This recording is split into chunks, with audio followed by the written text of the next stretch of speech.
তো আসসালামু আলাইকুম ভাইরা, আজকে আপনাদের মাঝে কিছু বলতে চাই। তো হঠাৎ করে কালকে আমি আমাদের সাটুরে কালো সার মাজার ওই জায়গায় গিয়েছিলাম। ওই জায়গায় সিন্নি হয়েছে, অনেক ভক্তরা আসছে। তো কালকে দেখি একটি দাদু বসে বসে তার ছোটবেলার কিছু কাহিনী বলতেছিল মা বাবাকে নিয়ে। তো আপনারা সকলে এই ভিডিওটা দেখবেন। একবারই তার দাদুর কথাটা শুনলে আপনারা, যারা আমরা আমাদের বাবা বাবাকে দেখতে পাই না, তারা তাদের ভুল বুঝতে পারবে আশা করি। দাদুর ভুল কথাটি আপনারা শুনবেন। বড় সুদা দাদায় কহিলে প্রাণ জুড়ায়। আমি যখন স্কুলেতে ক্লাস করিতে যাই, বাবা মা আমার পথের দিকে তাকিয়ে থাকে। আমি যে পর্যন্ত বাড়ি না আসিব, এ পর্যন্ত বাবা মা আমার পথের দিকে তাকিয়ে থাকিব।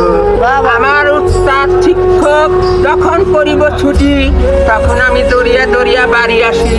বাড়ি আসিয়া তাহা কি বলি, বাবা বলে মা বলে ডাকি। বাবা মায়ের দুঃখ যাবে দূরে, বাবা মায়ের মমতা কত কে বলিতে পারে। কি আছে বাবা মাকে সংসারে তুলনা দিতে।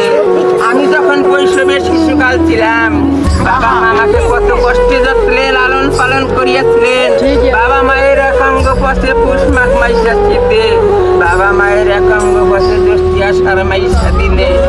বাবা মায়ের কোলে ছেলে মায়ের কোলে পেশাব করে দিল, মা কি করলো, বাবার কোলে দিল, শুকনা কাপড়ে জড়িয়ে রাখলো।